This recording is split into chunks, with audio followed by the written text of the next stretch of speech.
10 o'clock now, and this is Fox 10 Talks. Boy, did you see the pictures coming in from over the weekend? This is not a small house fire.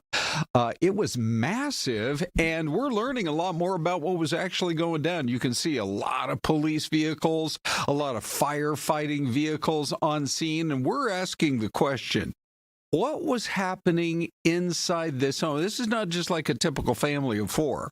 There were apparently some strange things going on inside that house. And coming up here in just a few minutes, we are going to be talking with the division chief for Casa Grande Fire Department. Boy, they did a great job. That was going to require a Herculean effort to get that fire eventually brought under control, and that is exactly what they did. Also today on Fox 10 Talks, have you seen the video?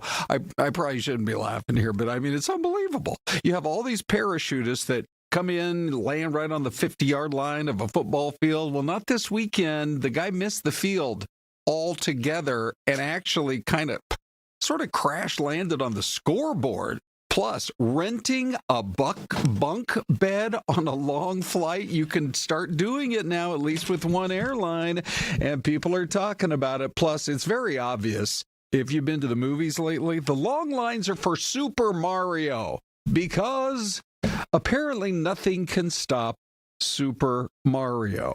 And we are going to explore this story. Is there finally a movement in the works to sort of scale back, Syleste, on these self-checkout lanes? It feels like it snuck up on us the last few years. Yeah, no kidding. They're everywhere and in every store. Yeah. And at first I'm like, well, at least they still have 5 stands that are open with human beings, because I like that. Right. And then lately, sometimes I go to the grocery store and there are no lanes open with a human. Yeah, they're maybe one. Well, and they're all mostly self-checkout, which I think if you're there for maybe like 1 or 2 items, you're like in and out, you just want to run out. Sure. That's fine. But if you got like 30 items. Correct. You need some help. You do. And, what if you think you got a sale price on something and you didn't? Yeah. You want to be able to talk to somebody about it. I know. Okay, so anyway, there is possibly a move afoot, and it's something that we wanted to talk about today for sure. But let's also just get into the fact that we've got a poll question for you this morning. Want to know what you think about this? The ceasefire is going to wrap up, I believe, in 2 more days. So you can join the conversation there. What do you think? Is it time for, unfortunately, possibly more tax? 80% are saying, yeah, Iran has got to know the U.S. is serious. No nuclear bombs for them. Your other options, not necessary, just keep the blockade going. Or 17% are saying, look, it's time for a peace deal, even if the U.S. doesn't get everything it wants. Now, Syleste. Yes. Do you feel like this was one of the great weekends in a long time? I think it really was. Not just because the weather was fabulous. It really was. It really was. But there was a really great event that took place on Saturday morning. There was? Yeah, and I believe it was at Sloan Park. Oh, that one. Yeah, and I think many of you who hang with us every morning on YouTube, you also were there. Oh, it was so great. It really was. Now, I said on the stage, if we can get through this whole thing without a single tent blowing away, because there's like 50 booths and tents, including one from Fox 10. So true. Then it would be considered a win. And it was a huge win. The weather was a win. The huge crowd was a win. Yeah. And all the money raised, to research type 1 diabetes. Yeah. They're making such progress. It's so exciting. Yeah. And so we have some highlights for you, including a really fun interview. You did an interview. Yes. I did an interview. We'll take you there. We hope you enjoy that. It's all coming up. But right now, Syleste, we are going to bring in Frank Ricci. He is the division chief with Casa Grande Fire Department. And I'm telling you, when you take a look, if you didn't really tune into the news over the weekend, if you haven't seen this rather explosive fire that hit in Casa Grande, boy, did they have a job on their hands. Let's bring him in right now to talk just a little bit more about it. Division Chief Ricci, thanks for joining us. Thank you. Good morning. Okay, good morning. Give us some of the particulars on this thing. I mean, we see these aerial pictures, and it seems like an entire city block. I don't know, like a big building was burning, but it was just one house. What was going on? This was a sizable property here in our city. It was actually during the course of our investigation, the fire actually started in the rear outside, and unfortunately, it communicated to the residence itself and affected 2 other homes adjacent to that property line.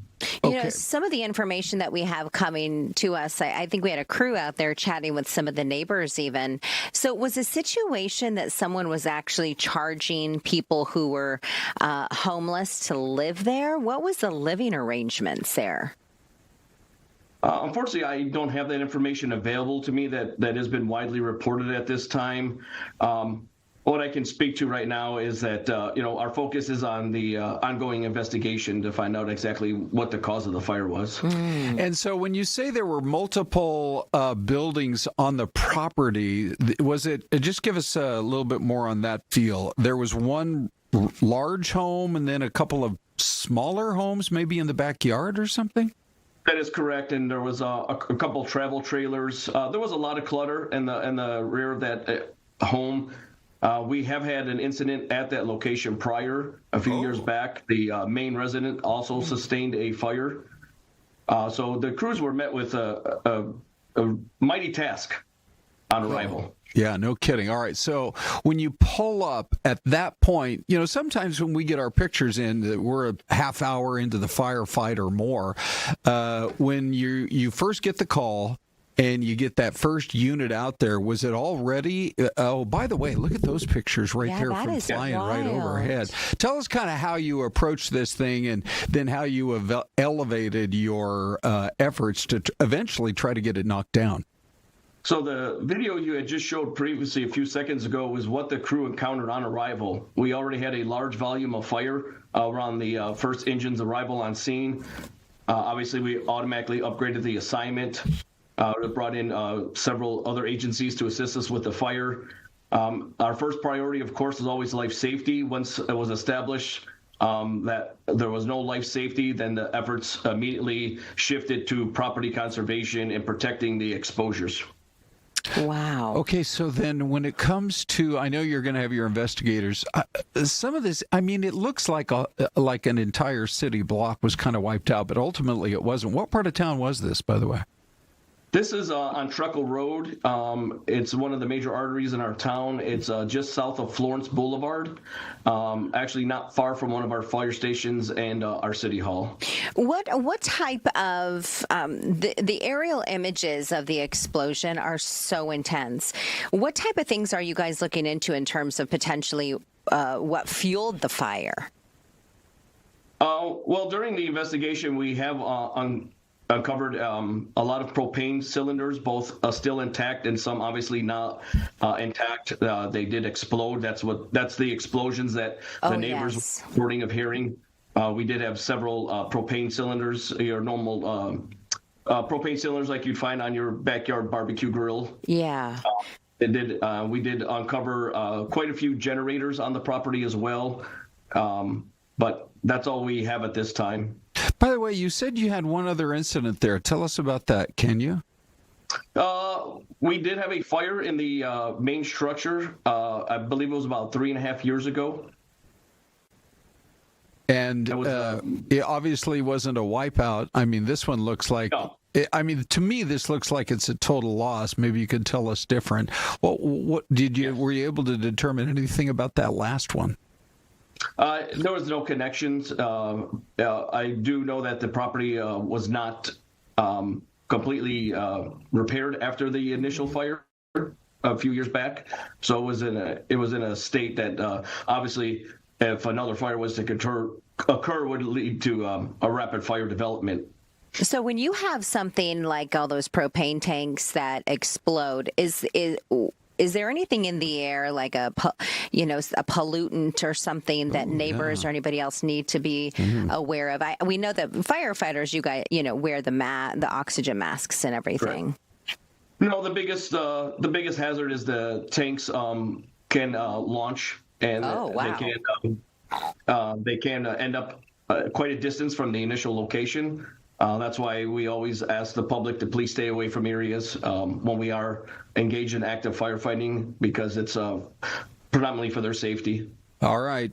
Division Chief Frank Ricci, we really appreciate your time. Thank you, and good job on getting that thing eventually out. Thank you very much. Yeah. Have a good day. Have a good day. Kudos to that crew out there. My goodness, all of you, and all the hard work. What a scary ordeal for that neighborhood. That is a wild explosion. It really is. Okay, so you've really got two tracks going on here. You got the fire department. You know, their job is to get there and protect life and property and get this fire knocked down.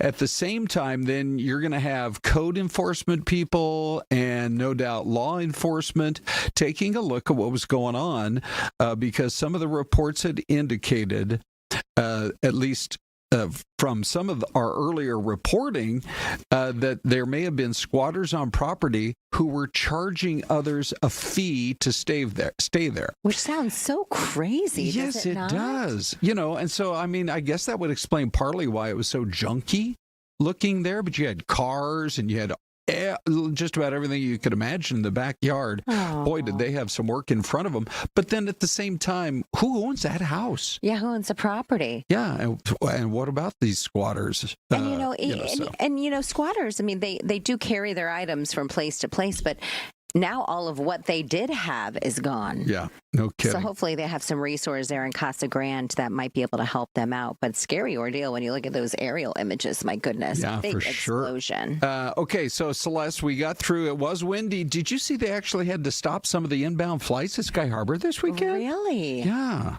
For a long time. Because of the wind. Yeah, I think several dozen flights got canceled. Pretty We're going to be gusty out talking there. about that. Yeah, for sure. Mm-hmm. We always like when the airport stays open. We do. By the way, Isabella flew in yesterday. We'll see if she has any All right, we'll check with stories to her. share about that. But coming up, we hope you can hang with us, because we will show you some highlights from an amazing day with all of our T1D Walk fans and friends. Yes, it was beautiful. We're going to take a quick break, leave you with this beautiful shot. We'll be right back.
Okay. Glenn. You know, Giving us some more tunes. Glenn, Thanks, our buddy. director, is like, look, if you guys feel like dancing, I'll enable that. We're gonna call Glenn the 10 a.m. DJ from now on, right? Dance break DJ. Yeah, we got a little dance break going. Celeste, I felt like dancing on Saturday because we had such a great turnout for the we did. T1D walk. And I tell people every year, you know, even if you don't have somebody in this fight, which the fight against diabetes is just, how many people have it, either type 1 or type 2? Yeah. Tens of millions in this country. And I think we're making some real progress. Yeah, absolutely. I mean, we were talking this weekend about there are a couple of different, believe it or not, pills, oral medications. There's one shot that's already been approved that can hold off the disease for a while. Yes. And then there's some pills that they're actually testing 2 different ones that, you know, might get us that much closer to a cure. Well, and all that research, obviously the funding has to come from somewhere. And in a lot of ways, it comes from events like this. Right. That are held all over the country. It was, thank you all again. I know Ron and I were so honored to be a part of the event. Ron, you've been a part of the event for like almost 30 years, yeah, right? I think that's about right. Me only 13 since I've been here, however long it was. But we met so many of you out there, and it was so great. I thought you were going to say it was so windy. And that too. Just look at those flags were flapping. Some years, though, we are in the 90s for this event. So just the fact that it was a windy day and it was a little bit cooler than what we've seen in past years was such a blessing. Here's the thing. We met Ron. You remember the family we met? They actually don't have anybody in their family that has diabetes, type 1, type 2. Right. They just happened to see that Fox 10 was involved because they're viewers, and they got T-shirts made and made their way out. That is so cool. So you've no doubt seen, if you're a regular Fox 10 viewer, there we were throwing the T-shirts. I felt like, Celeste, my arm strength could have been a little better. I mean, you had hundreds and hundreds of people, look at that, gathered right by the stage. I think Rufus and Sparky had it going on. Yeah, they did. Don't you love those two? Oh, they're so great. And they were out there dancing with all the kids and the families. It was so great. Yeah. We met a group of a couple of moms, and they're all their daughters who had dressed up for the walk, and they were walking around. You get to walk around Sloan Park. Oh, Ron, there's you and Sparky. Oh, there's the dancing. I wondered if we were going to get to that. I was sort of hoping we weren't going to get to it. Because, Celeste, what is my dance there? What is that? I don't know. At least you look like you have style on the dance floor. I don't know about that either. But it was really a lot of fun, and so thank you. And there was another family that we met, a couple that actually watch us here on Fox 10 Talks. Yes. And they made it out, and we met them. And so it was, it really is really, really special. Yeah, it was. We both had a chance to chat with people. And there were a couple of gals that came up, and one of them was a mother of, we call them warriors, T1D warrior. Mm-hmm. And they had driven all the way out there from Surprise to get to Mesa, Sloan Park, 202 and Dobson. It's like an hour, at least hour and a half. Yeah. And they were committed to coming out. And so I think you're going to enjoy a little bit about what they had to say. Okay, so how long have you been watching the Hooner? Oh, since we were children living at home little still. kids. Little kids. Yes. Watching you on air. Okay. And Corey McCloskey as well. Oh, Corey. You know, half the time people think I am Corey. So in a way, you could say you met Corey today. No, we met you, Ron. We're so excited to meet you, Ron. Okay, so this is proud mom of a T1D warrior. Our little one over there. Come on over and say hi. Come here. That's so great. What's your name? Allie. All right, Allie, we're walking for you today. That's so great, you guys. Thanks for coming out. Absolutely. Thank you for stopping. By the way, from right here in Mesa or Phoenix or where? West Valley surprise. Yeah. Surprise. See? That's almost like a road trip to get all the way out here to Mesa. It was. Absolutely. It was. Thanks, ladies. Thank you. All right, so you get the feel for exactly what that was like. I just felt like everybody was out there. The weather was so good. We've had plenty of days where it's been like swelteringly hot. Yeah, we toward have. the end of April, which, by the way, the 10-day taking us into May? At 81, I think. 81 for the high next Monday. Yeah. I think Ashley is in for Crystal this week. Crystal has the week off. And so Ashley had said next Monday, a high of 81. It's amazing. Absolutely amazing. Great. Celeste, let's get to your interview because you had one too. Decide, let's go just walk for something to do and support. We're so happy that you guys are the here. cause. Not, we've known a few people, but this was just all about diabetes itself. Yeah, That's it was so really. great. I know that was the family who didn't really have anyone in their family necessarily. They had friends or extended family, but in their close knit family who had diabetes, they just saw that Fox 10 was involved. They got the T-shirts made and went out and they raised money. They walked for a cause. It was so great. And so thank you to everybody that came out. We really are making progress. By the way, their goal is $750,000 raised. They had already raised about $500,000, including one family Team Pile that has raised over $40,000 just by themselves. Yeah, and it was incredible. We were chatting with somebody from the organization, and we were like, "How do they do that?" And this is for all of you who work at companies who do the match program. Oh yeah. So the family apparently, the dad reached out to all of his coworkers and said, "Whatever you $20, $40, whatever you want to donate." Right. The company then matched that amount. Yeah. It's a great really, idea. really great. Yeah, really cool. Okay, so I don't know if you've seen this video yet. This is straight from CENTCOM. Look, the Iranians tried to get past the U.S. blockade with the ship. They had to know that the United States Navy was not going to allow that to happen. I think it was a test run to see if we had the nerve to stop an Iranian ship from leaving port, because we have blockaded all of their ports, and they make pretty much all their money from oil shipments. Yeah, they do. And so I'm just going to roll this video again. If you haven't seen it, this is from the perspective of the Marines after multiple warnings to the Iranians that ship had to stop. And so this was what it looked like. Now, this is from CENTCOM. And it's really quite interesting when you take a look at it because, okay, so here's sort of the file of what's going on, in the Strait of Hormuz. But I think we have the video of them actually boarding at some point. I'm going to have to check on that because we definitely want to show you that. It was really pretty amazing. This is the file from what it looks like there in the Strait of Hormuz. Yes. But they did actually board the ship. And we have the video to show you. So we're gonna try to dig for it. Yeah, I think so. All right, we're going to track that down. Not quite sure why we don't have it yet, Interesting. but it's in the system. Did you see what just bopped its head up out of the water? Did something bop its head? So that's what? I'm thinking, is that like an I don't know, what type of sea animal is that? Seriously? Was there like a dolphin or a sea otter or something? Something. And probably wondering, who's in my 21-mile Strait of Hormuz home? Okay, right. That's what they're thinking. Trying to swim around the mines. Apparently, we have technology now where we are able to clear those mines with it's almost like sound waves. Yes. That our ships, certain ships that are equipped that way, can like do a sonar wave underwater and just blow up the mines so that people can quit worrying about it. Yeah, because it's, you don't know where they're located. Yeah. Okay, but the story today is that, by the way, here's what the president posted. Let me just call this up because this was pretty serious on his part. He said that they need to come to the peace talks and they need to get serious. And he wants to see a situation where they are committed to not having a nuclear bomb. Mm-hmm. And he said, if they're not willing to work with us on all of this, the United States is going to knock out every single power plant, every single bridge in Iran. No more Mr. Nice Guy. Mm-hmm. That was just yesterday. Yeah. All right. So then the question becomes, if that's the case. By the way, if you guys ever see that video from the Marines as they're landing, just let me know. But anyway, here's our poll question this morning. Let's talk just a little bit more about it. We'll see if these numbers, they are moving around some.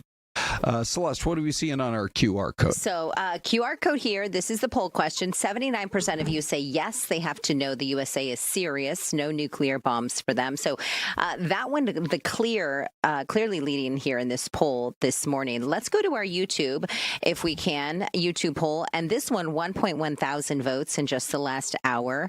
44% say yes, they must know the U.S. is serious, no nuclear bombs for them. But no is leading on this poll. Not as much as the one that we just showed you, but 51% say no, we need a peace deal, even if the U.S. doesn't get all it wants at this time. So right now, 1.1 thousand votes. We just need to, if Bells or Abby, are you back there? Can you refresh that YouTube poll for us? That would be amazing. We are starting to get a lot more people here voting this morning. How many did you say total votes? 1.1 thousand in just the last hour. So if you are on television watching us on Fox 10 or on our Fox Local app, you can go to YouTube and just type in Fox 10 Phoenix. Go to the live menu and you'll see our video. It'll pop up right there. Yep. And the link to the YouTube poll is at the top of the chat. Okay. So, and obviously with, let's see, we launched that about an hour ago. So if we're already over 1,000 votes, people have pretty strong feelings about this. They're very strong. You know, and it's very interesting because the New York Times is now reporting back and forth. The Iranians finally have said, okay, if you guys are serious, we'll send our top people. Yeah. And here you can show us a sign, which is J.D. Vance needs to come. No. Okay. Yes. And it sounds like he's coming, so maybe it'll get serious. We'll find out. But let's do this. Let's go to Bella on the Dave Cam. You're looking at reactions. What are you seeing? Yeah, there are so many different comments, and of course they are all across the board, but I got a couple that I can read. One coming in from Patrick T says, the economy being ruined by high fuel costs is not winning. I support Trump on border issues, but getting us in a long war is not what I voted for. Samuel Karangungi says, there's no other way to stop the terrorist regime of Iran. Iran must be stopped, and the only language they understand is war. Toad Hall says Trump messed up, all of his fault. And finally, Sun Dagger says Iran is a state-sponsored terrorism around the world responsible for the deaths of many people, including their own. Anyone who doesn't understand that is a moron. Wow. Well, there you go. Okay. Thank you, Bella. When Bella says it, though, it doesn't seem like that. I know. It's more pleasantly delivered talking about morons. You're a moron, but when Belle says it, it's like, oh, it's kind of sweet, actually. It doesn't really hurt. Hey, now we can get to that mystery cam. Where's this pretty looking lake? Give us your guesses.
All right, Celeste, we are starting to see some guesses coming in on the mystery cam. All right, where do you think this is? We have a few guesses already popping up in the chat. Okay. We've got Georgia from Louis Gonzalez and Linda Monterth. We also have West Virginia from Paul Humphrey. And I think we have a Leo Frias. He might be new to the yes. chat. Hi, Leo. Yeah, hi, Leo. Okay, Good what's morning. he saying? He says, is it just me or does Ron look like he's celebrating 420? Leo! Trying to keep my clean-cut image out there in Mesa. I have to say, it's just that Ron is always chill. Okay. Thank you very much. That's just who you are, Ron. You're Good. a chill dude. Well, that was our TV poll question. And what were the other options? One was something like, look, I'm getting stuff done. Yeah, one's getting stuff done. Yeah. One was chill. Right. One was, what's 420? Correct. So if you don't, let's say this. If you do know what 420 is, maybe put it in the chat because someone may not know, and then you can be part of educating the public. Right. There's a whole backstory behind it. But anyway. Here it is. Look at this. Glenn. Look at Glenn just popping up. Thank you, Glenn. Snack mode. That was the other option, Ron. Okay. So why is it about pot? Do you remember? What is something dating back to California. I'll look it up on Chat GPT right now. All right. But, and they also have, there's other names for marijuana too, like Mary Jane. Yeah. Correct. Yeah. Okay. Well, I don't smoke cigarettes, so I don't think I'm going to start smoking pot. But anyway, you can grab that QR code as well. Chill mode and get stuff done. The way I answered it is, at 6 a.m, I'm anchoring with Anita this morning, and I'm like, I'm getting stuff done. Yes. The first few hours of the day are intense. But we can all go into chill mode later in the day. Okay, so here it is. Here's a little history. The term traces back to a group of high school students in California in the 1970s, often called the Waldos. That's like what they called themselves. Like the Where's Waldo type thing? Okay. Who used 420 as a code for meeting after school to search for a rumored cannabis crop. Oh. The code stuck and spread, especially after being popularized by fans of the band Grateful Dead. Oh. So now 420 today is widely used in pop culture, social media, and even legal cannabis marketing as well. Well, now that you're talking the Grateful Dead, I need to pull up my Jerry Garcia ties.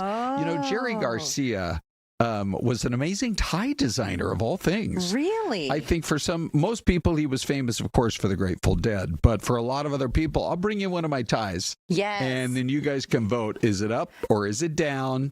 If you vote down, I won't wear it anymore. But if you like it, I'll wear it once in a while. Yeah, that's a great idea. It was kind of psychedelic.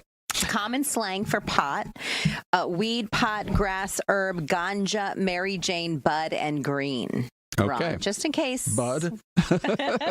So we're in the business of educating the public. We have this big construction job going on at Fox 10 right now, and we pass each other in this one hallway in the E&G editing area. Yeah. We pass every employee. Yeah. And I call them all Bud. Hey, Bud. I better keep that on the TL. All right, let's talk about this new trend here in the shopping world. Walmart says, that's it.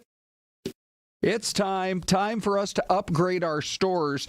They're going to take 650 Walmart stores from around the country, Celeste, and basically just start upgrading them dozens at a time. They're also going to roll out 20 new stores, including one out in East Mesa, right off the 24 in Signal Butte. I drive by it all the time. It looks like it's a couple of months away. I think they have maybe a new marketing director, I wonder, or somebody in branding, because we just had this story last week about them changing their Great Value brand, logo. Remember that story? I think it was Thursday or Friday. Right. So they're working on the brand, like Great Value brand logo, and they're updating that. You're going to see that in Walmart stores.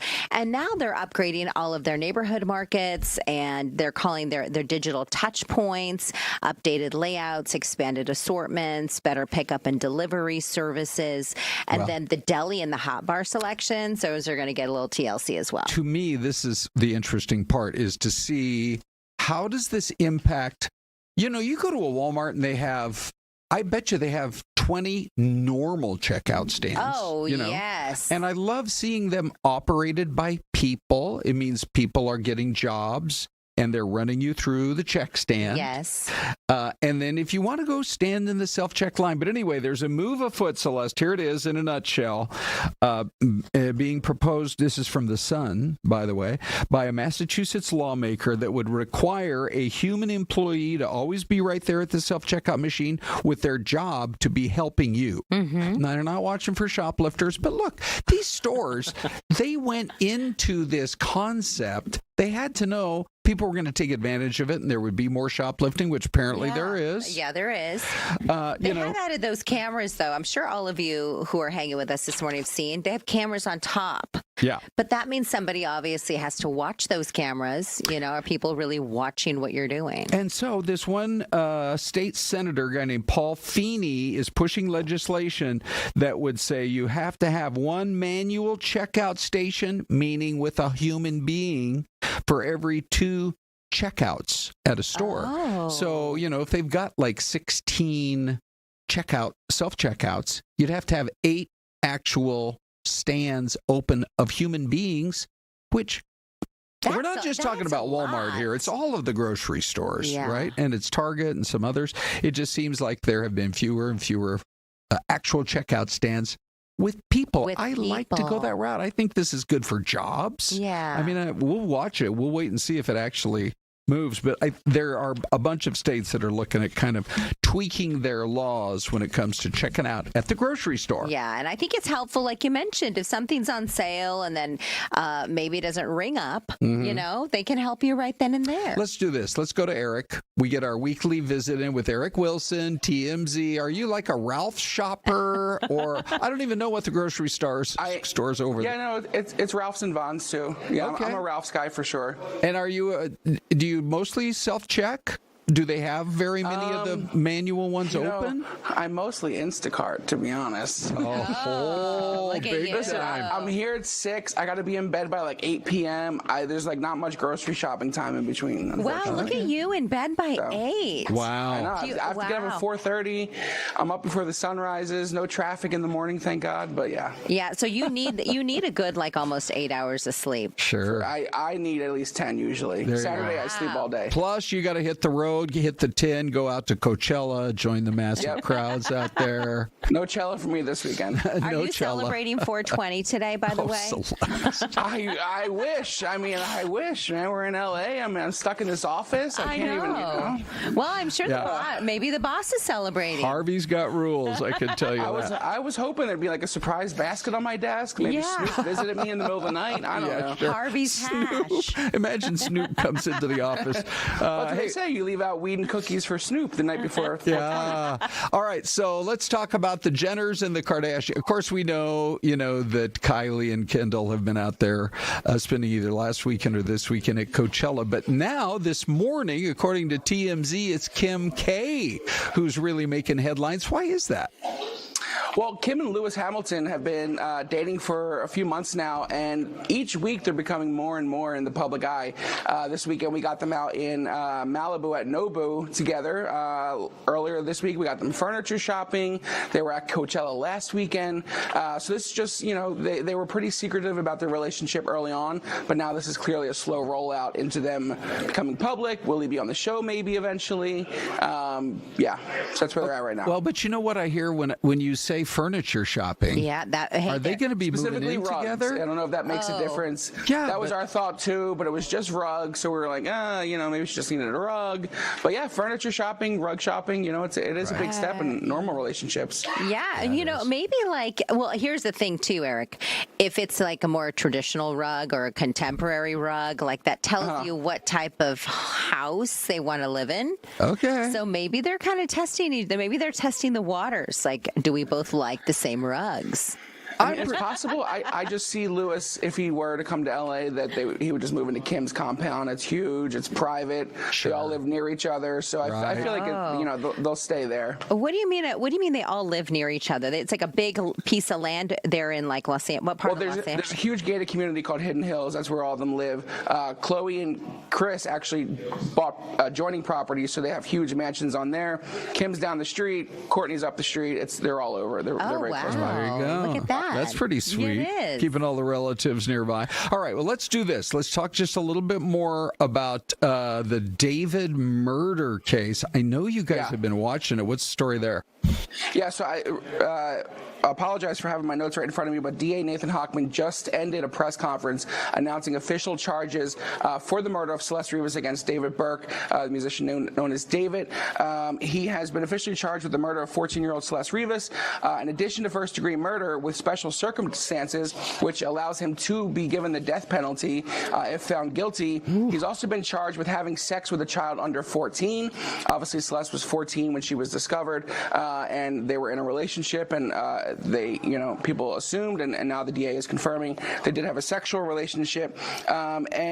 She was last seen in April of 2025 at David's house, and then she was discovered in September, mutilated and badly decomposed inside the trunk of David's Tesla. So now we're getting a little bit more closure as to this case and what's going on. Hochman says that David was lying in wait, and that potentially this murder was financially motivated because Syleste obviously knew that they were having a relationship and she was underage. And if that got out, obviously that would have affected his career. I mean, it's worse to murder somebody. I don't know what the thinking was there, but that's what it is right now. And we still don't know the cause of death or the manner of death. How did they meet? She was a fan, and they just met. I'm not sure if it was online, but yeah, it was just an online relationship that he kind of fed into, and then she came out to L.A. She was from Riverside, which isn't too far from L.A., and then she ran away from home and just started staying with David.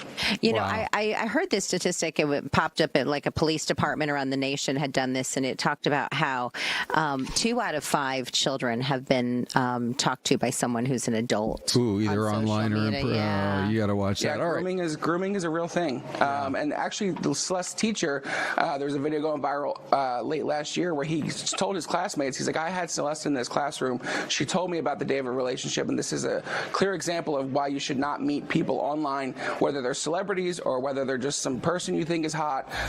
You never know where it could end. All right, Eric, thank you. Eric with TMZ. By the way, Absolutely. We are going to give you the answer to the mystery cam. That's next. Oh, boy.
All right, now listen. We admit occasionally we make mistakes here on the program. By the way, Bella joins. Hey, Bells. But we forgot to give you the answer on the mystery camp. So it's so great because some of you guys are just continuing with your guesses. Jennifer's like Louisiana, Missouri. Right. We're kind of in that area, maybe between the Ozarks. We had a bunch of guesses for Georgia, Augusta, Georgia. But to me, I don't know. Let's go back and look at it one last time. Wow, the water is so still. It's like glass. Yeah, there's a river there that separates Georgia from South Carolina, so it's possible. But it does look more like a lake. So I don't know. What do you think? I'm going to go with Jennifer. I'll go Missouri. Yeah. Okay. In fact, Linda said, I said Georgia, but it looks like it could be around the Lake of the Ozarks in Missouri. So you're going Missouri. I will go Louisiana. Okay. So, ladies and gentlemen, here we go. It is Lincolnton, Georgia. It is Georgia. Yeah, so a lot of you guessed Georgia. You're right. Okay, there you go. Nice work. Nice. Okay, so we got that taken care of for sure.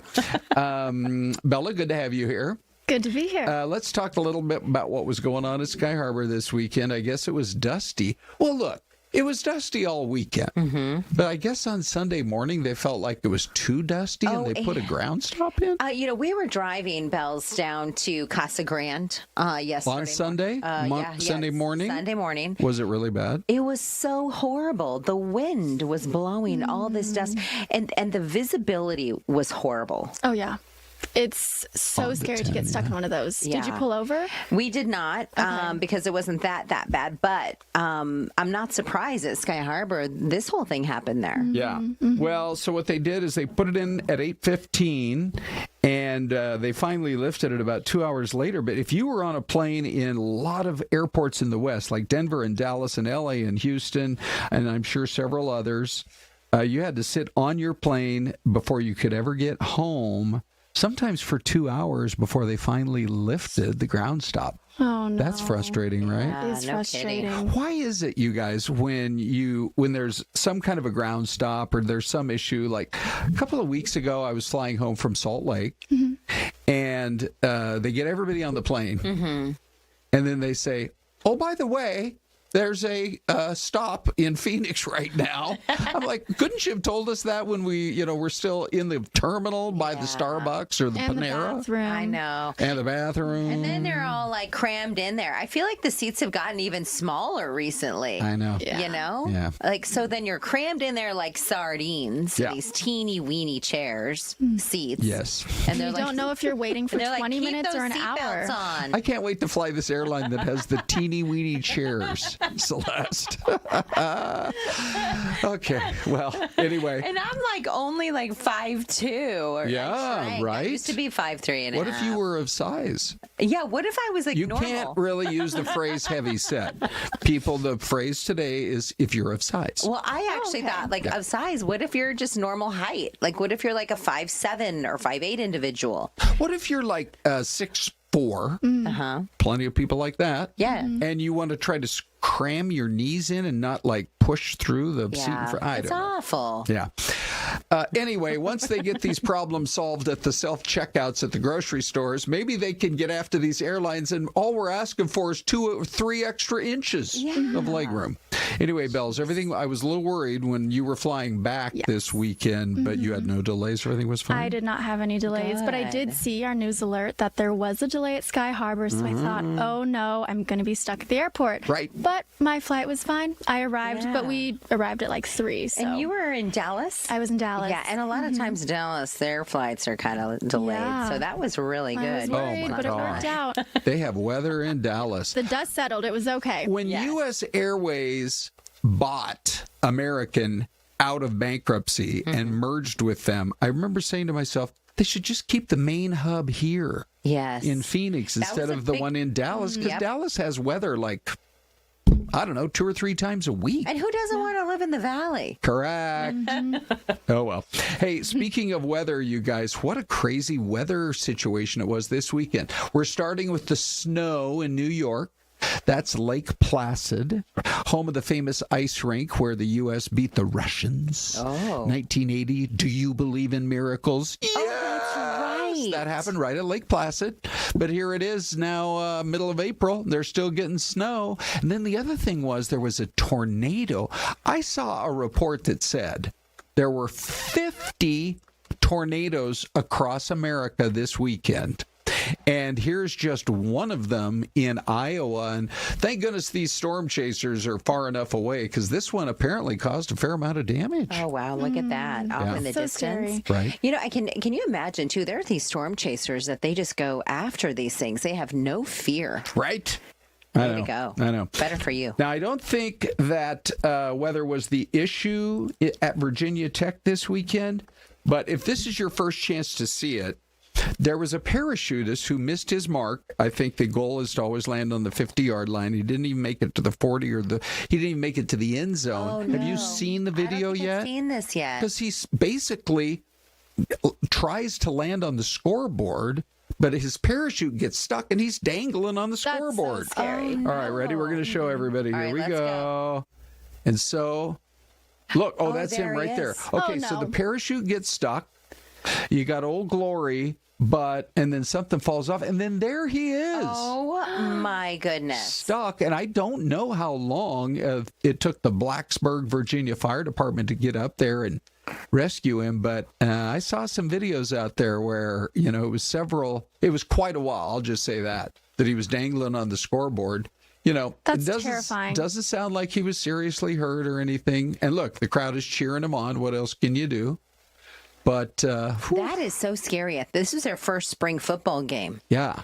Wow. And did you see the crowds? It looks like a sellout. They have a brand new coach, James Franklin, Virginia Tech, instead of coaching at Penn State. So, Ron, it says he was stuck hanging there for approximately, Bells, 20 minutes before first responders rescued him. Wow.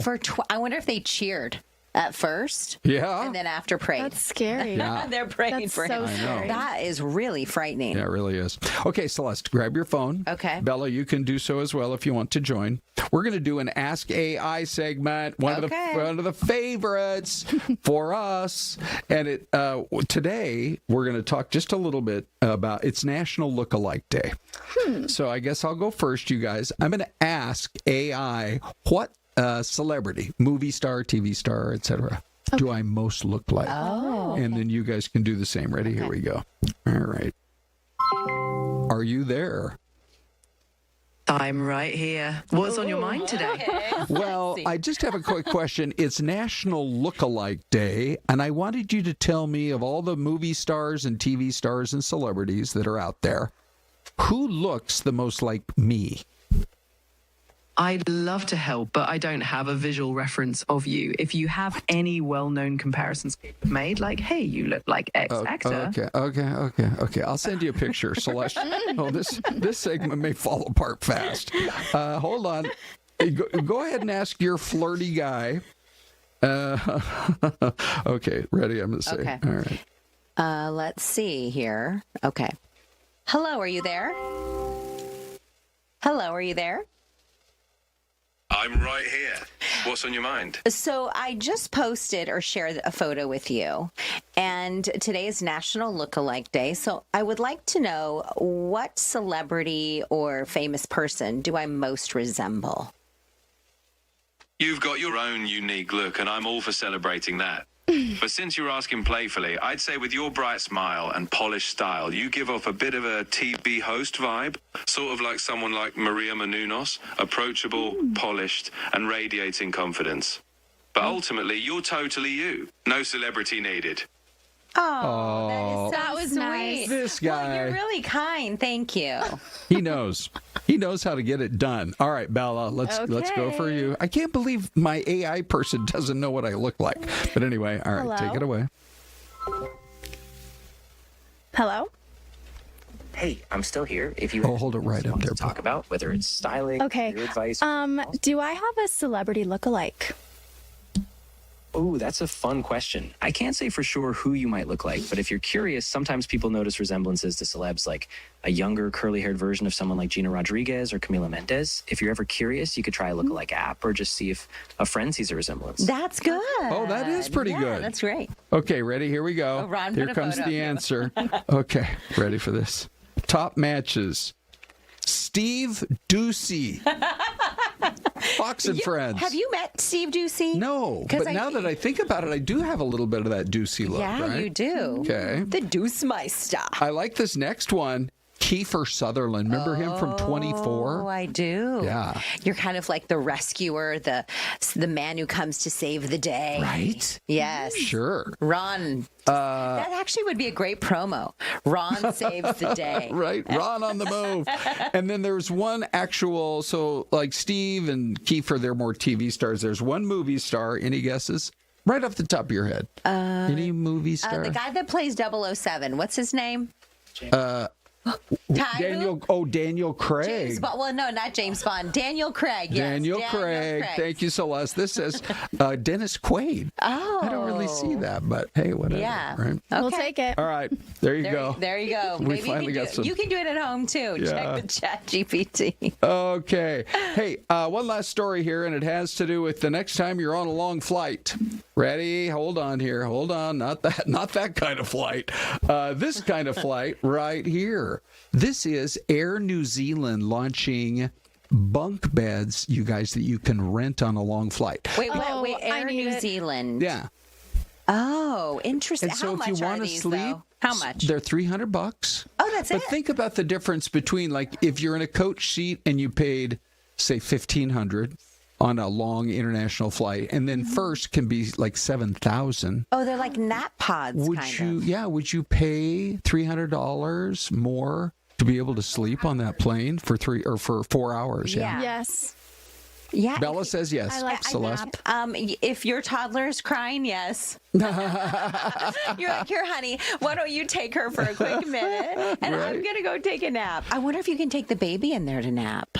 Hopefully she doesn't disturb anybody else. I believe I saw in the rules, no kids allowed. No, are you 21 and older? Not very family. Well, because if they're crying, the guy in the bunk up above you is going to be like, hey, lady. Right? Yeah, or if you're hungover, maybe I don't know. Maybe it helps out.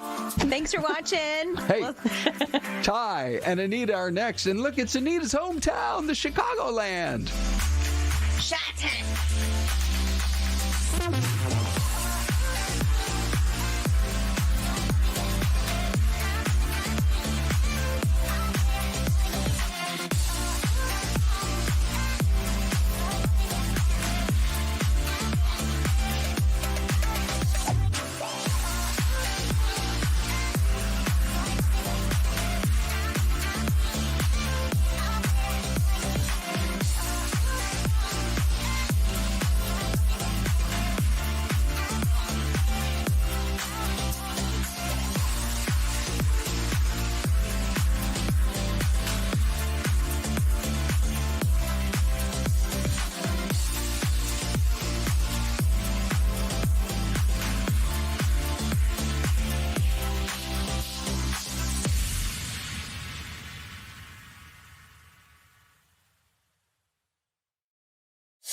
Hi. There we go. Whoa. I'm just gonna close up. We're gonna. Hey, Abby. Oh, no, you gotta come this way. Hey, Abby. There we go. Welcome on in. Zoom this out. We're real zoomed in. That's a lot. That's a lot of tying in. Hold on, we'll go wide. Hey! There we go. And then we'll introduce you to Christine Day right away. It is Alcohol Awareness Month. Christine Day. It was almost like I was saying Monday, but I didn't.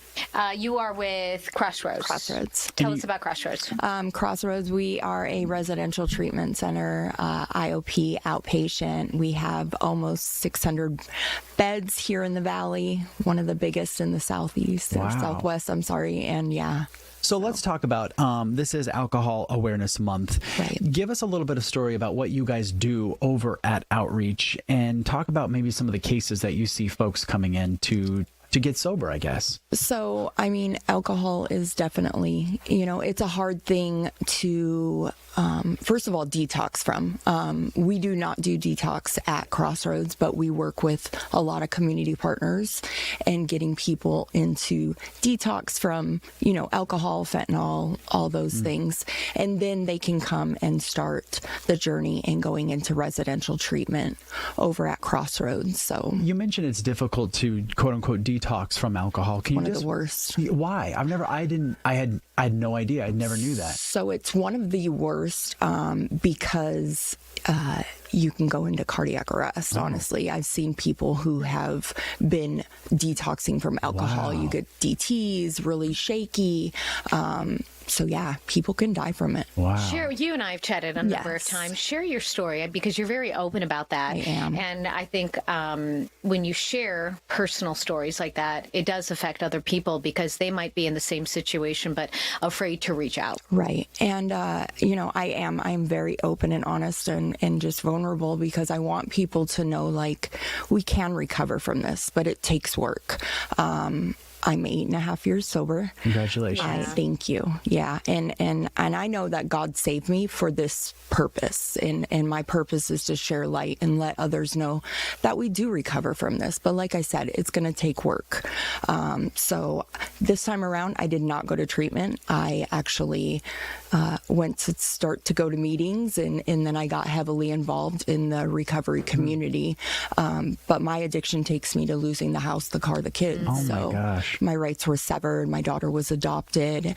And people often talk about hitting rock bottom is kind of their awakening. And sometimes they don't really think they have a problem until they hit that rock bottom. It sounds like that was your rock bottom. And you would think that it was, honestly, but it wasn't. I was 3 weeks away from my reunification date with my daughter and I got high and I went on that relapse for 1.5 years. Can I ask you another personal question?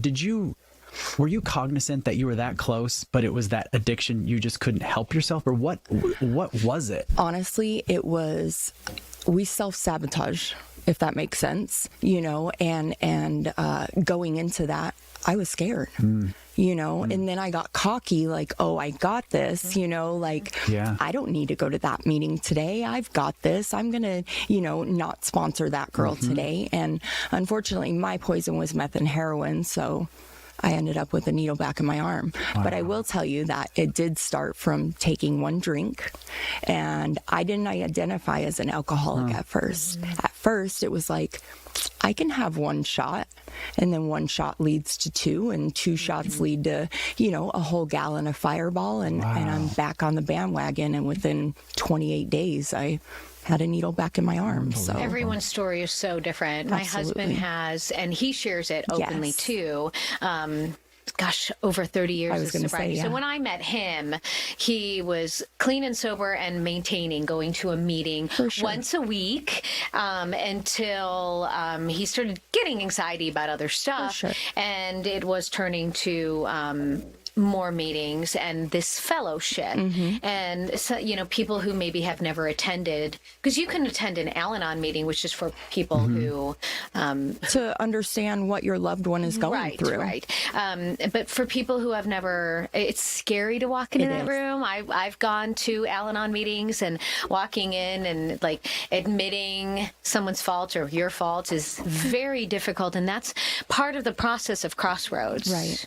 is just letting them know that we love you where you're at, letting you know that you're not alone in this situation, that we can help you, and everybody around, we're peer driven. So 95% of our, employees have been through treatment at Crossroads, and they're living proof that it works as well. That must be kind of helpful too, because these folks know that you're a success story because you're there now working there. Right. Does that help build trust, you think, with some of these? Do you call them clients or patients, or what do you call them? Clients. Absolutely. And it really does. I mean, me personally, and I can only talk on my behalf of, situations, but I'm very well known in the recovery community. I make my presence be known.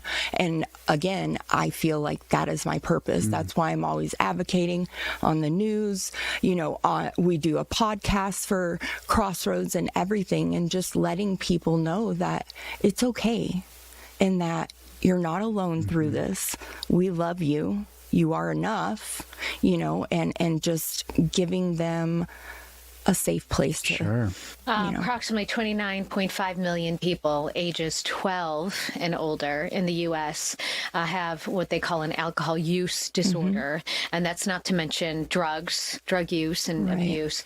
And I think we were talking about, we welcome you and we accept you as you are. You might go home and have a glass of wine, a bottle of beer every night and think we're fine. And sometimes it's so different for everyone. That's the thing. Like, no one is to say you're right, you're wrong. You have a problem. Yeah. And like I said, I can only touch on my experiences, and in my experiences, I have to stay completely abstinent from everything. I can't go have a glass of wine because that wine leads to, a needle in my arm. How tough is it to say no?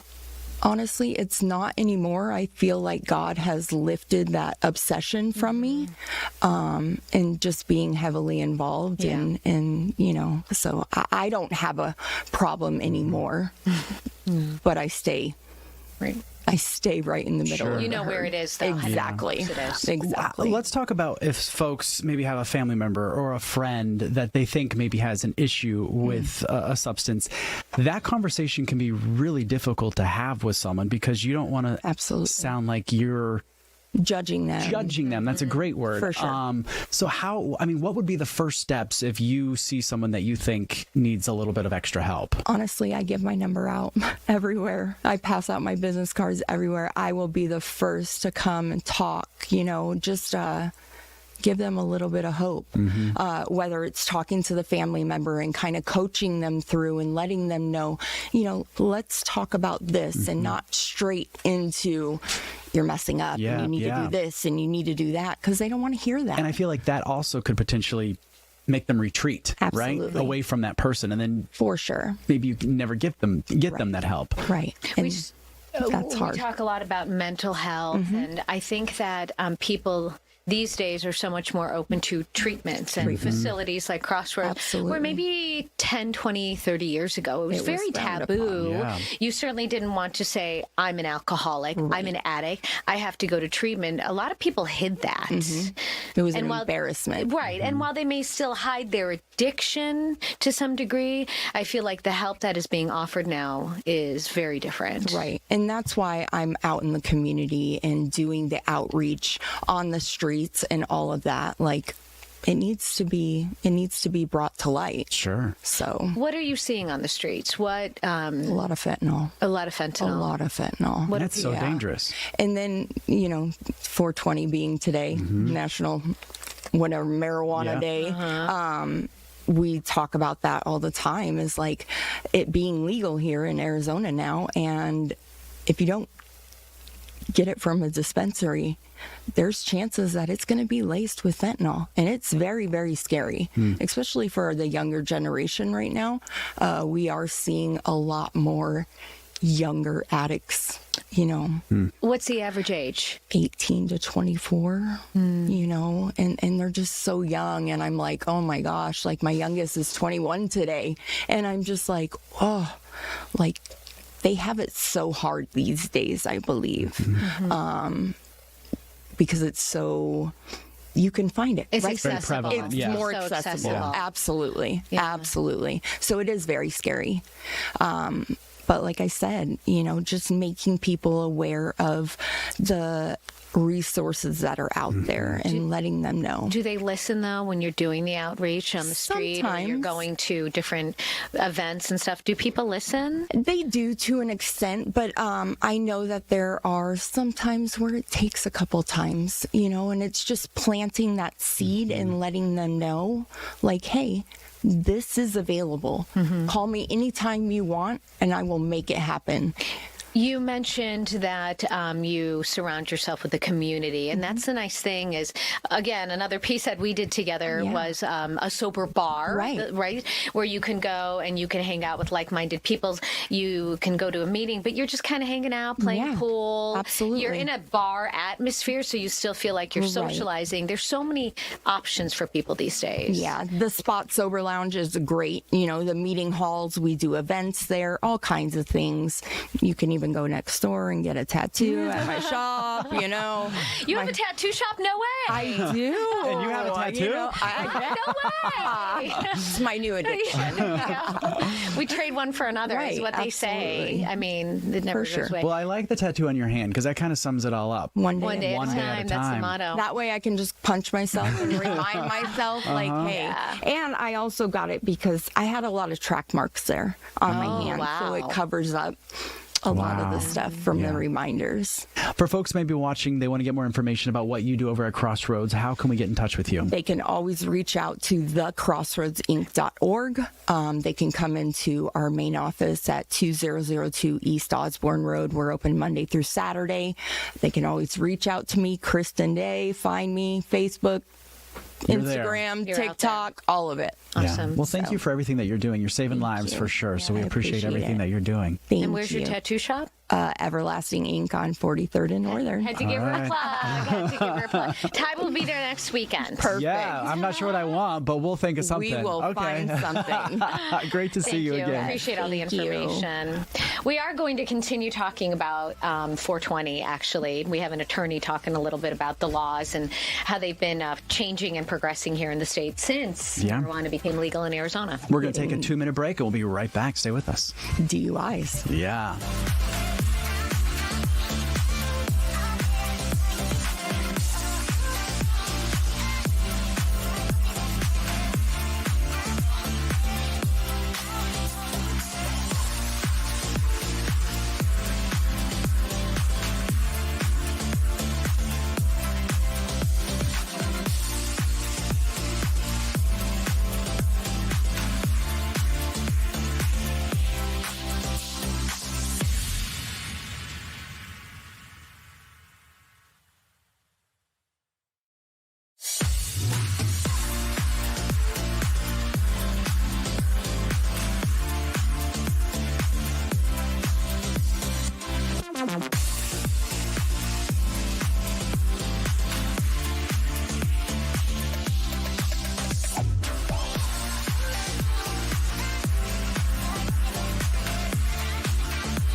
almanac on the issue. Dimitri's a human almanac. I like that. You've heard it here live. Welcome back, you guys. We're going to move right into our next guest. We have Dimitri here. We were going over your title, Dimitri. It's probably best that you just give us your title because you've been instrumental in kind of Go ahead. 2012, I started in the Arizona cannabis industry, and I became one of the leading experts because of my training and background, an ex-prosecutor, law graduate, Arizona native. And I became one of the foremost experts on the Arizona cannabis market structure, supply chain, substance abuse, substance use. Started META Arizona in 2016, founder of that. Been participating in the industry as a consultant and expert advising investors, house moms yesterday. I'd love to tell that story. And numerous other people about how the industry works, the opportunities, and about substance use and substance abuse policies. Well, I'm glad that you brought that up because our last guest, you were here watching, was talking about the substance abuse, and there is that fine line when you have recreational marijuana, which passed November 2020, so 2021 became legal for recreational use. It's a tough one because we're generating billions of dollars in revenue, but at the same time, we do have people who cross that line. Yes, as I'm consuming a drug in front of you right now. Caffeine, nothing illegal. Very legal. I am addicted to my. Actually, I'm not addicted, but this is my drug of choice. Yeah. And that's one of the fascinating things about the cannabis industry and the cannabis movement, cannabis prohibition, that I've learned over the last 14 years. The truth is, the best life out there is a substance-free life. Let's be honest. I should be as sharp as I am right now without having to drink this coffee. But I need this coffee to keep up with you fine folk, because obviously you are very capable of being intellectually on point.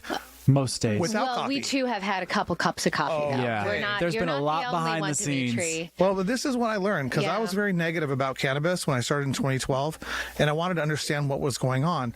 So I took a deep dive, 2012, 2015, into substance use, substance abuse, and substance policy in general. And I was a drinker myself. I drank 4, 5, 6 nights a week socially. I don't drink at all anymore because I learned that the truth of the matter is a substance-free life is the best life. What are you going to tell your kids? Are you going to say, hey, you're 18 now, you should probably start drinking coffee to keep up with the Joneses? No, that's not what you want for your child. Are you going to tell them you consume more sugar because you need more energy? You want them to solve problems and to figure out themselves in a way so that they can be the most excellent, productive individuals possible without using any substances. But that being said, people deserve and have the right. We live in Arizona. This is a state that was based and founded on liberty. Any government actor that takes away your right to do something or to access something that could potentially improve your life, like cannabis, like alcohol. Now, wine at night can be relaxing. Okay, let's admit that. Coffee in the morning picks you up. Any government actor that takes away your right to do that is bad. And that's kind of what 420 is about.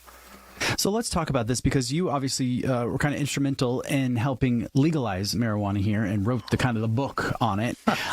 With today being 420, we did talk earlier this morning on our morning show about impaired driving. And I think that's something that a lot of folks had a lot of questions about, because it's not as easy to, we have the breathalyzer and immediately that someone's under the influence. It's kind of a fine line as far as people thinking that weed is not as dangerous as alcohol when it comes to driving. What have you kind of seen, and what are you hearing as far as what's going on there on the roadways when it comes to marijuana, and how do we make sure that everybody's being safe? First of all, driving while impaired in any way, shape, or form, emotional reasons, for alcohol reasons, for coffee reasons. Probably after my third cup of coffee, I probably shouldn't be driving. Be driving too fast. Anyway, it's just bad. It's just bad news, and no one in the cannabis industry, no one in the marijuana industry, call it what you want, wants to promote that. So we are very much about responsible behavior in society. Sure. That's the key to the success of the industry. That's the key to success of society, and every single member of the industry is a member of society. But let's be honest, everyone's not going to be responsible. No, and there should be laws for that. And the laws, because we went into prohibition in the 70s for cannabis and marijuana, all the laws related to marijuana and cannabis haven't been updated and are constantly evolving. So the DUI laws are evolving to catch up with the reality that cannabis is more accessible than it used to be. More prevalent, I really don't know, because there wasn't a lot of statistics on how much people were using cannabis and marijuana in 1997, for example.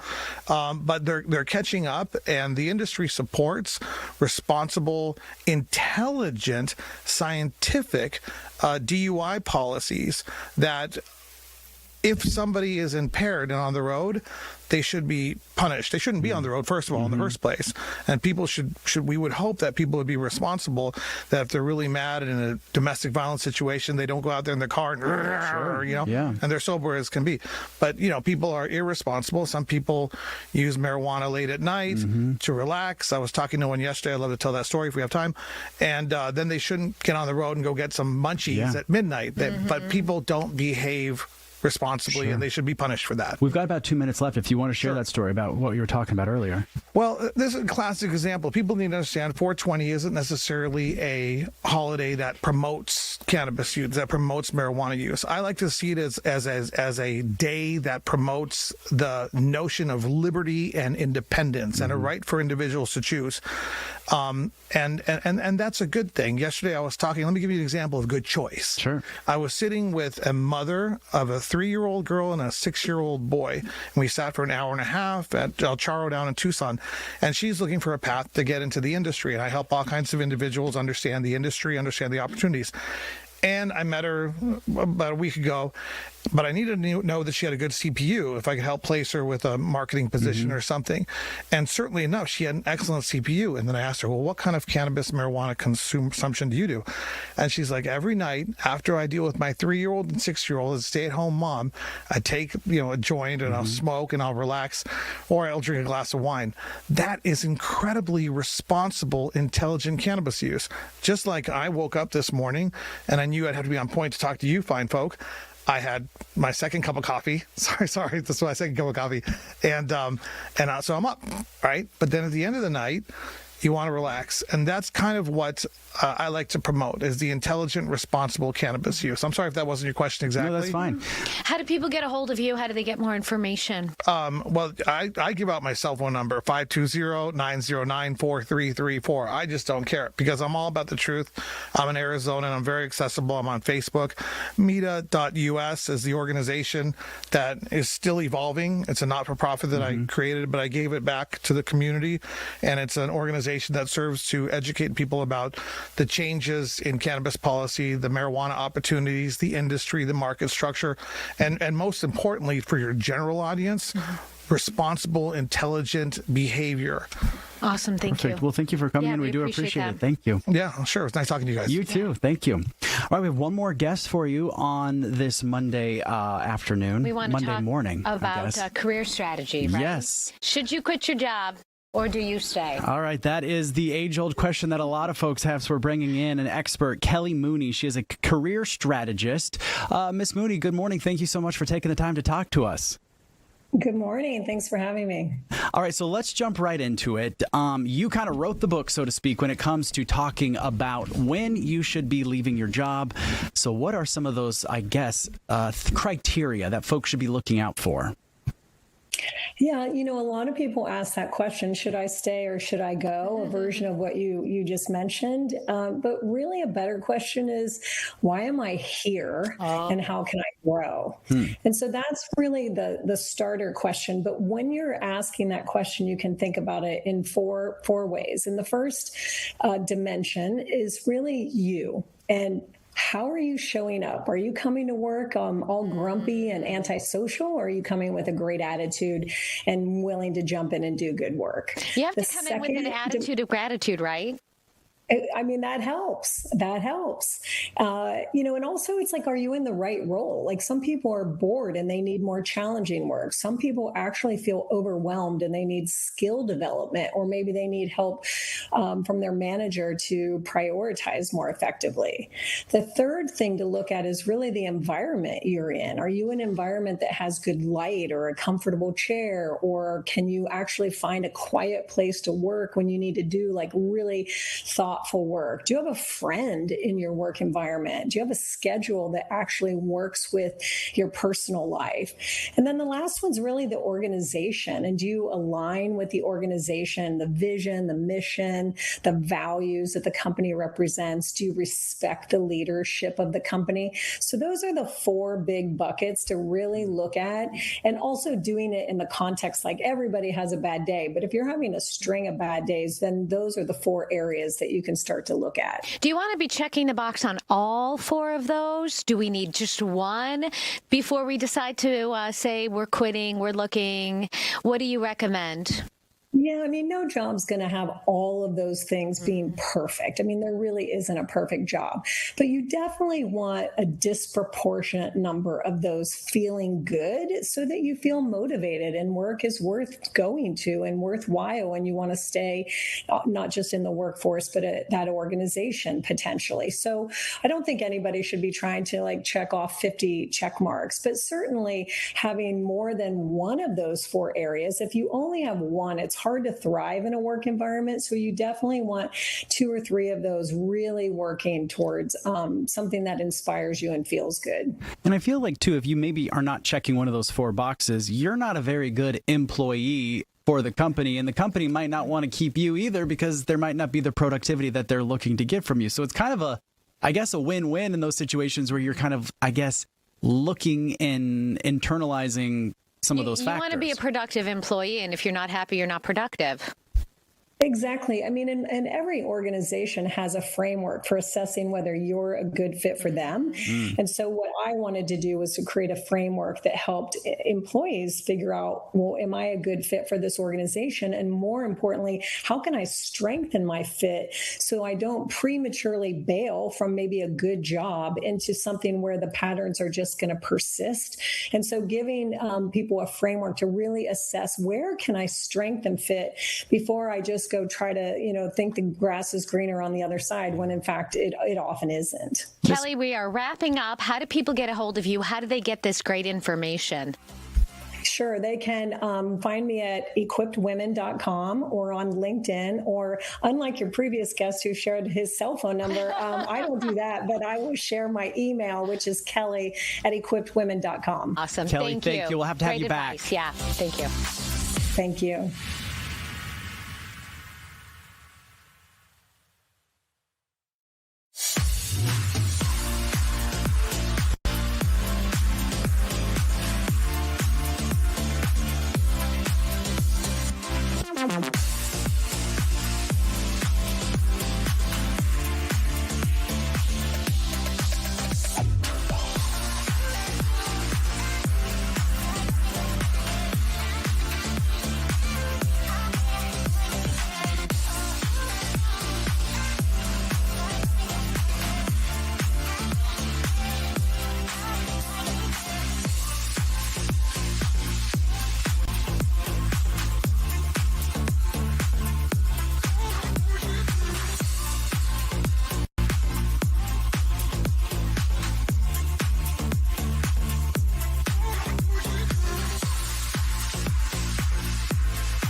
Well, here we are with a view of downtown Phoenix. Celeste, I'm not worried about the Phoenix Suns.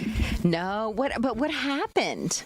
Well, with I'll the tell game, you what. they were down. Was it 84 to? Yeah, we're good. Thanks, Ronnie. Sorry. We got Ronnie running around here doing 5 different jobs. She's amazing. Yes, she is. What was it, 84 to 114 or 16? No, but it's close enough. Bottom line, it was a blowout.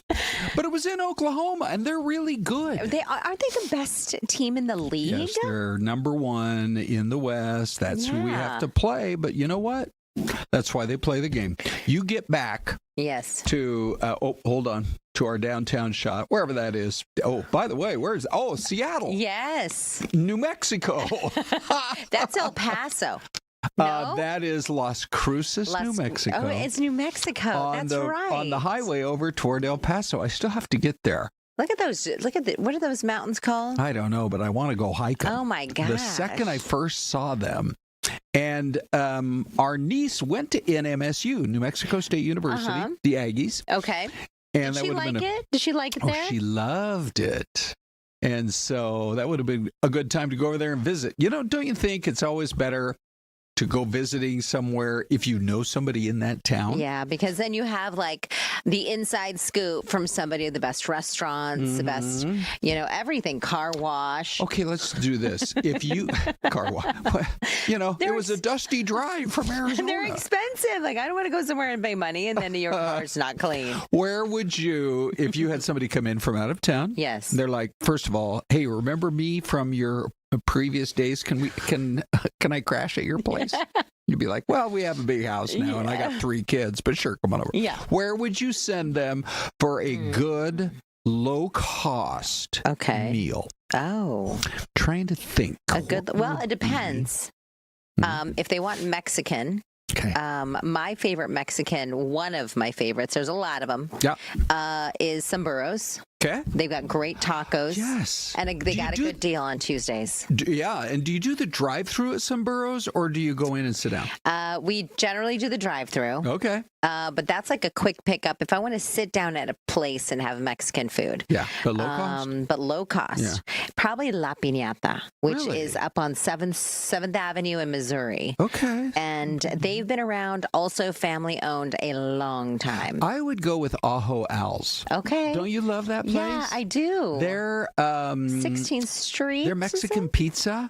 Yeah. Ooh. It's like 16th Street near Camelback. Yeah. In that area. I haven't been there in a really long time. But they also, if you're ever over in Terminal 3, they have their own Ajo Al's at Terminal 3. Wow. So that's where I would go. You fly out of Terminal 3. I do. Highly recommended, Celeste. I know. Yeah. All right. So let's get to it, shall we? We have the video from an amazing weekend at the T1D Walk. Now, Celeste, at one time, like pre-pandemic days, so we're going back more than 5 years, the pandemic, it really kind of set us all back, when it came to fundraising, et cetera. But they're getting back. The day will come when we're going to be, this will be $1 million fundraising event. By the way, $7 hot dog meal. I know. Where can you get a $7 meal with dogs, chips, and a drink? I know. Maybe Costco. But other than that, look, we had a great time. You had Sparky, you had Rufus, you had you and me up there on the big stage. We were tossing out the T-shirts. It was just a great time. It was super fun. And thank you to everybody that came out. We're getting closer, believe it or not, to a cure for diabetes. They used to call it JDRF, Juvenile Diabetes Research Foundation. But I think that confused people thinking it was only a disease affecting kids. Mm-hmm. And that frequently that's when the diagnosis comes, is at age 6 or 8 or 10. But, the diabetes, the type 1 and type 2, they are somewhat intertwined. Oh, and Sparky was there. Yeah. We had the mascot. Sparky was there. Rufus was there as well. Celeste, if I look that bad dancing from now on, will you just tell me to just stand down? I think you have a great move. Okay. Maybe. But here's what we thought we would do. These are some of the pictures of the amazing people we met at the event. So if these youngsters do have type 1, we call them our T1D warriors. And we met so many people. The thing about it is, here's Team Pile, by the way. Yes, they're the ones. I think they've raised, was it 50,000? 40,000. $40,000. Over 40 now. And one family. Yeah, really incredible. Yeah, it was just so great to meet folks out there. And, a lot of teams, they create their own T-shirts. These guys were great. They came out. They're like, we're going to be involved in this. Yeah. We're the T1D Surf Club. And I think they're there because their great-granddaughter was diagnosed with type 1 diabetes. And I thought, wow, look at you with like a couple legacies. And this group right here, we love them. They didn't have anyone in the fight necessarily in their family, but they thought, we see Fox 10 involved and we want to come out and be a part of it. And so we were able to chat with them, both on the air and as well as in person, just chatting with them on the side of the stage. Here's a closer look at Team Pile. Oh, those T-shirts. So most families that come out, they create their own team T-shirts. And so, Syleste, when the wind was blowing in your hair, I looked at you and I thought you could have been a supermodel. Oh, no, Ron. I did. Come on, Syleste. Oh, you're sweet. There was one where my eyes were closed. Ron's like, we got to take a different one. Correct. Your eyes are closed. Correct. And eventually you took your shades off, so it was all good.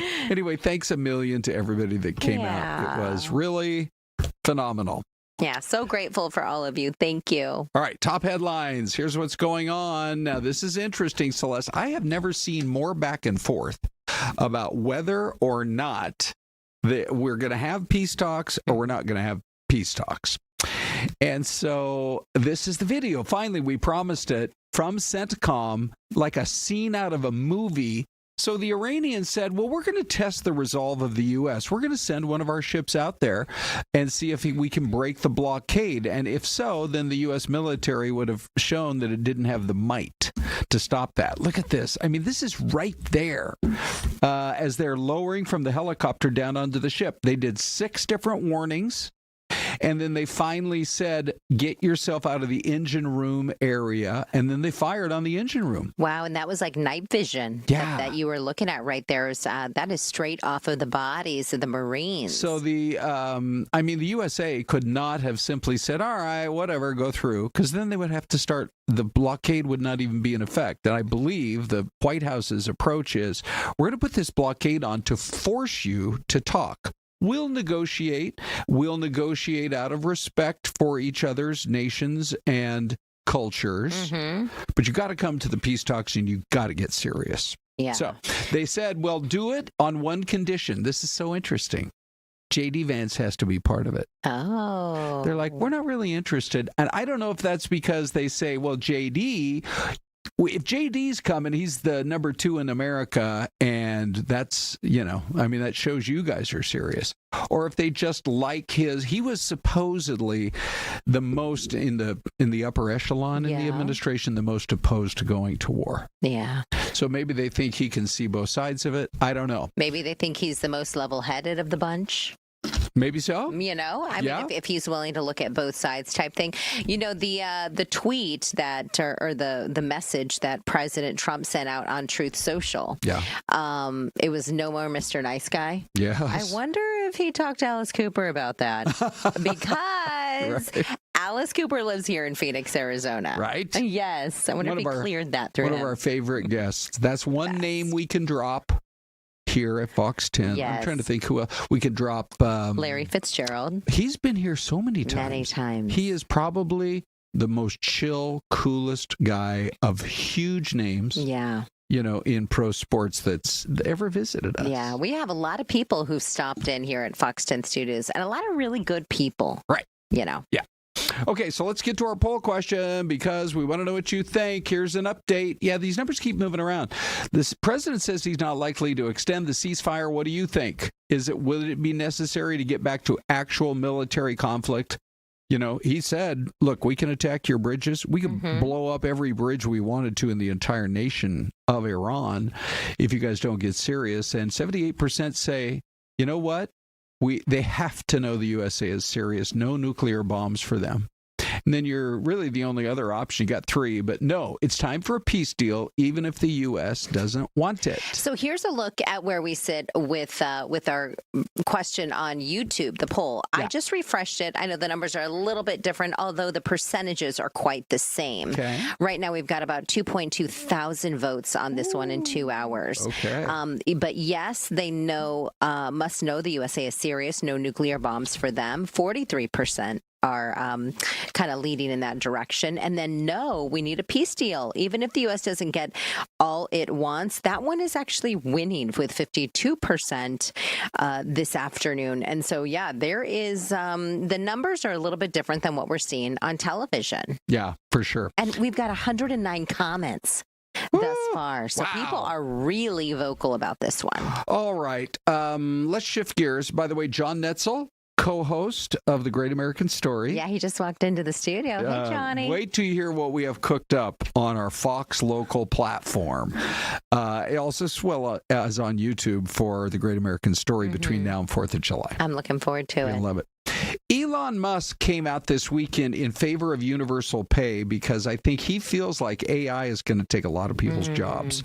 It's universal income. It would basically get the government involved in sending checks to Americans to offset what he is concerned could become mass unemployment as AI just starts chewing into the job market. And these companies are even saying it. Microsoft said, look, we're going to start replacing people with AI. Yeah. Because it's, less expensive. I mean, it's hugely expensive up front, but after that. So he said that AI and robotics are going to boost productivity, will be more productive than we've ever been, but a lot of people's jobs are going to go away. I think there's something to this. I'm kind of concerned. Well, and I think there was a report out today, and it talked about how Meta was laying off, was it 10% of their workforce? Yeah, I think the goal was 20% over the next few years, but already like 8% right now. Yeah, and so some of I think Anthropic also released like this the research. This is probably like a month ago. Yeah. And they talked about industries where they're almost like tech, they're like tech proof, like, AI proof. These are jobs that you really should go after because AI is not going to be involved in them anytime soon. Okay. They were like plumbing, electricians, things like that. That's the way to go. We'll see if this universal pay thing has some legs to it, but there you go. They're not going away. Hey, mystery cam time. Ooh, this is kind of a pretty spot. Great big cell tower. Give us your guess.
Well, wherever it is, it's a green, really kind of a beautiful countryside for today's Mystery Cam, Celeste. We've got some good guesses. So Low Philosophy is going Oregon, Colorado from Louis Gonzalez, and New Mexico from Linda Monter. But Johnny Noetzel, who we have here in studio, he says it's El Salvador. He's got a photographer's eye, that's for sure. I think I'm wrong. Let's find out. So what are you going to go with, Celeste? You going to go New Mexico? I'm going to go with Peru. Nice. Okay. Let's keep it down south. Okay. Yeah. Really? Okay. Just for fun. I'll go with Azerbaijan. Where's that? Well, I mean, if we're going international, where's Azerbaijan? Is that in Germany? No, it's its own country. Is it really? It's north of Iran and south of Russia. Oh, it's AZ. It starts with an A. Yes. Okay, I know what you're talking about. Azerbaijan. It's part of the former Soviet Union, right? Correct. Oh, and its capital city is called Baku, B-A-K-U. And you want to see some crazy-looking buildings? Wow. Google Baku sometime. B-A-K-U. It's the capital city. I don't know what's going on there. I know they make a lot of money from their oil. Oh, my gosh. Can you believe some of those nutty buildings? It almost looks like it would be like in Abu Dhabi or something like that, right? Right. So Azerbaijan, that's how you say it? You're showing it to John? Yeah, I'm showing it to John. Okay. So I'm going to go with Pakistan then. We're gonna... Okay, so we're all wrong. Hold on here. I thought you went with another country. Now you're in Pakistan. Okay, fine. I'm going to stick with the peas. Peas. Peru, Pakistan. All right. Probably like Ohio. Oh, Walnut Creek, California. We were a little ways off. Do all of you who reside in Walnut Creek know that it looks a lot like Pakistan? By the way, Outlaw Dynamo had jumped in with a California guest, and Impravan was saying Cali. He was thinking Southern California down by Redlands. But, yeah, if not for the world's tallest cell phone tower, that would be a beautiful view. That's true. And so, you know what they should do is make it look like a tree. Have you seen those cell towers around town? They look like palm trees or pine trees. I feel like most of the time they nail it. Every once in a while, they're so fakey looking. I'm like, you guys shouldn't have even tried. Really? Yeah, I know. Help it blend in. Every, month or so, we are blessed with the appearance of one Jon Noetzel. This is Mr. Everything here at Fox 10. He's amazing. Chief photographer. He makes sure that we're fully scheduled with the greatest, one of the truly great newsrooms anywhere in the country with our photojournalists. But he and I work together pretty much every day on the Great American Story. Yeah, you guys both have a love for history. We do, yeah. Yeah, it's good to see you. Thank you. Thanks for having me on. I love coming on with you guys. I have heard, John, obviously we got a lot of fans of Fox 10 Talks. Yeah.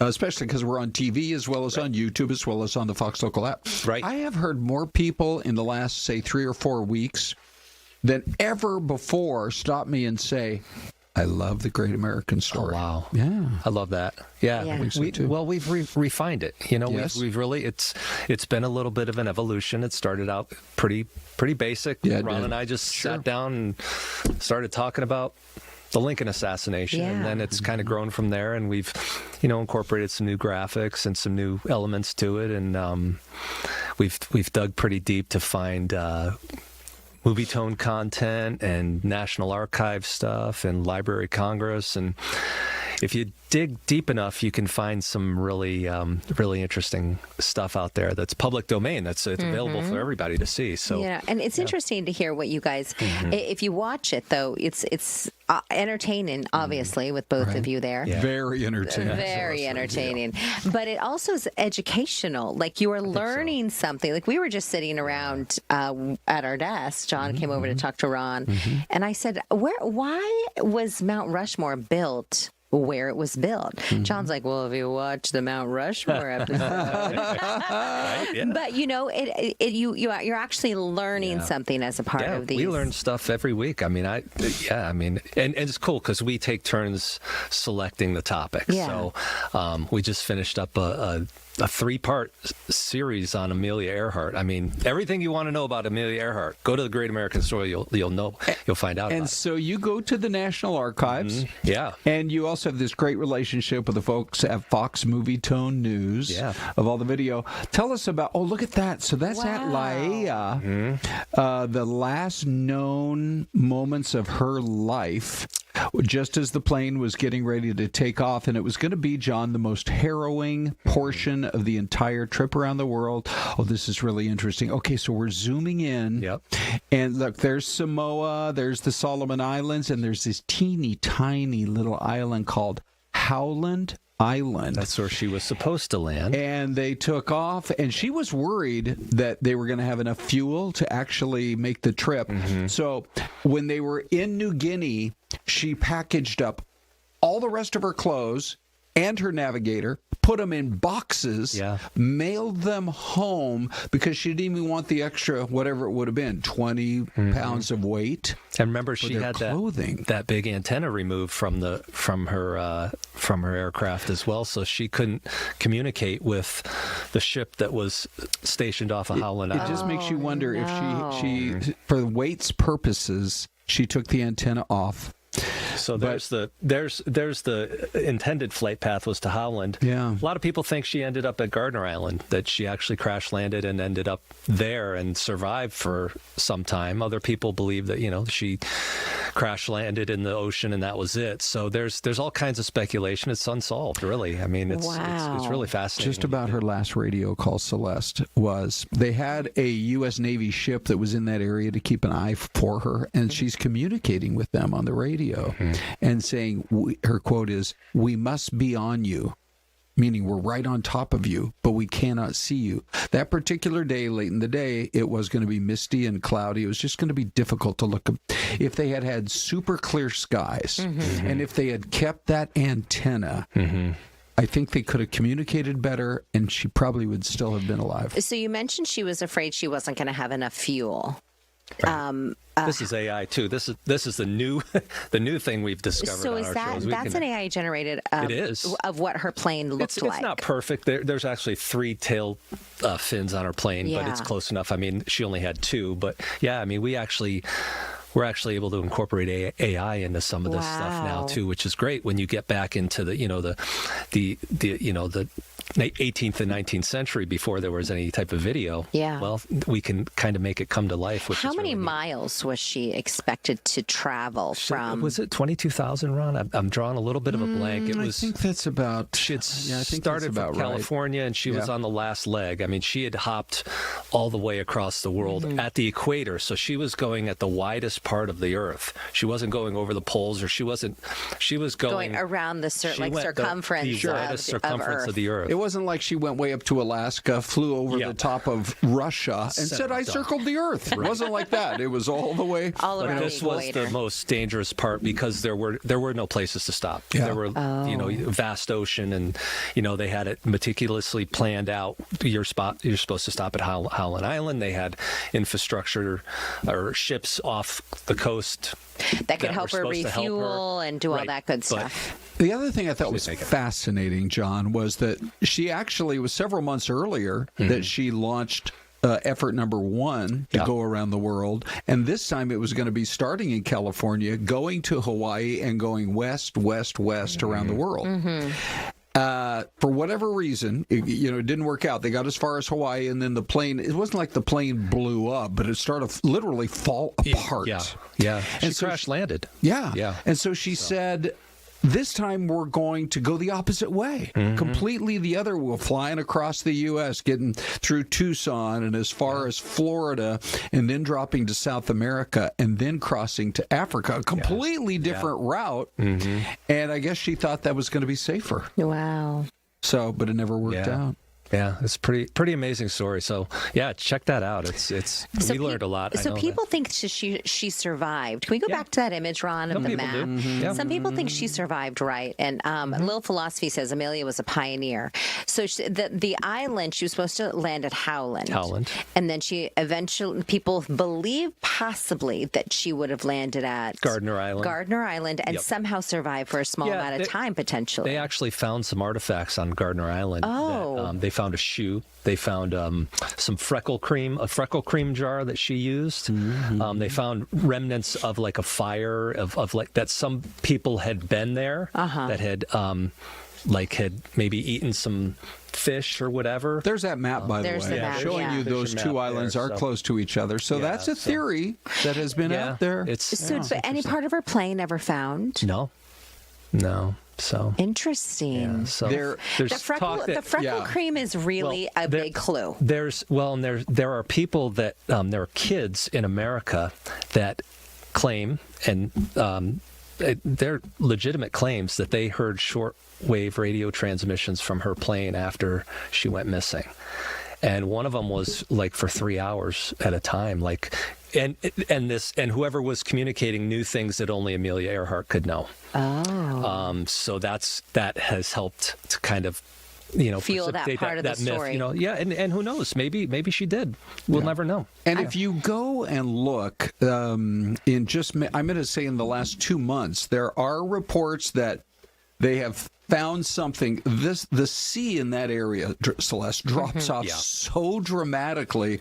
It's almost like being on the edge of the Grand Canyon. Yeah. Oh. I mean, am I correct on this, John? It goes as deep. Like is there a reef and then it just... Well, it's just canyons. It's just canyons under the water. Right. Wow. So visualize like a Grand Canyon that I think goes more than 10,000 I was going to say, I thought it was 16,000. Yes. Something around there, yeah. Wow. So that's why it's been so hard to find her plane. Yeah. But they think they have spotted something in recent months, and it gives new hope for actually possibly finding the aircraft and coming up with some answers. I think the freckle cream is a real lead. Yeah.